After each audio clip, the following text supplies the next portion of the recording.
வங்கக்கடலில் உருவான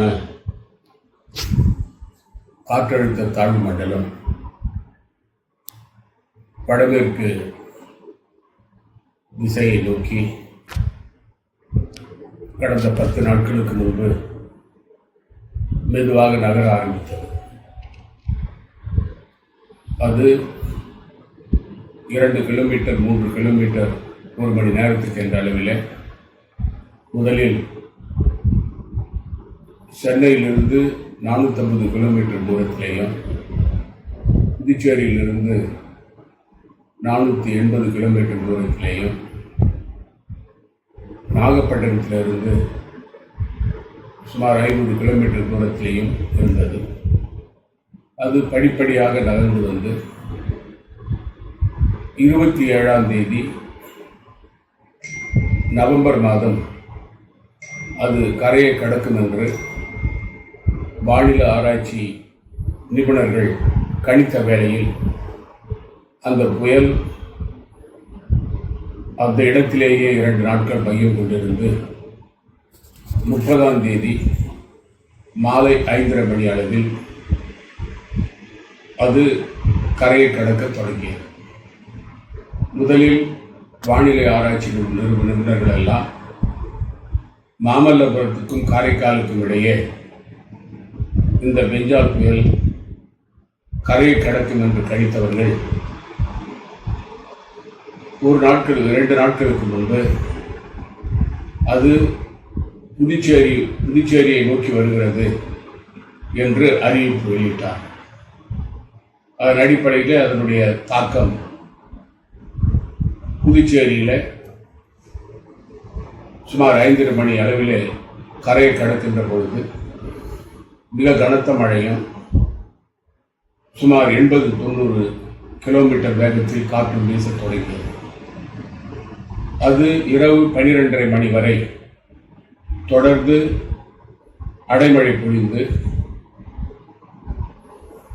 மிக பலத்த காற்று வீசி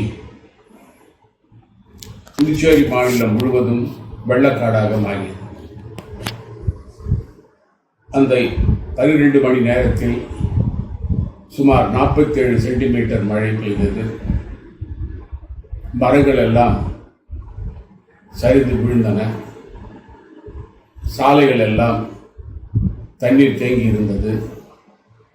வடிகால் வசதி இல்லாத காரணத்தால் நகரப்பகுதி முழுவதும் சுமார் 6-7 அடி தூரத்திற்கு தண்ணீர் வீடுகளில் உள்ளே நுழைய ஆரம்பித்தது. புதுச்சேரியில் உள்ள பள்ளத்தில் உள்ள வீடுகள் எல்லாம் காமராஜ் நகர் தொகுதி, உப்பளம் தொகுதி, முதலியார்பேட்டை தொகுதி, அரியாங்குப்பம் தொகுதி, மணவெளி தொகுதி, முத்தியால்பேட்டை தொகுதி, லாஸ்பேட்டை தொகுதி போன்ற நகரப்பகுதியில் உள்ள தொகுதிகள் எல்லாம் பெரிய அளவில் பாதிக்கப்பட்டன.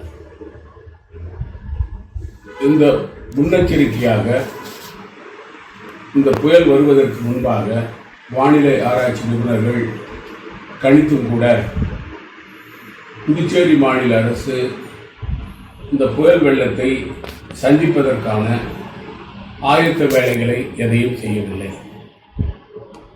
மாநில நிர்வாகமும் மாவட்ட நிர்வாகமும் மெத்தனமாக இருந்துவிட்டனர். அவர்கள் புயல் வரும், பெரிய அளவில் பாதிப்பு இருக்காது என்று அவர்கள் எண்ணியதன் விளைவாக முன்னேற்பாடுகள் எதையும் செய்யாமல் புதுச்சேரி மாநில மக்கள் அவதிப்படுகின்ற நிலை ஏற்பட்டிருந்தது. மக்களுக்கு பால் கிடைக்கவில்லை, அத்தியாவசிய பொருட்கள் கிடைக்கவில்லை. இந்த குறிப்பாக மீனவ பகுதியை பொறுத்தவரையில் மக்கள், மீனவ சமுதாயத்தைச் சேர்ந்தவர்கள் 10 நாட்களாக கடலுக்கு செல்ல முடியாமல் தவித்துக் கொண்டு வீட்டிலே முடங்கிக் கொண்டிருந்தார்கள்.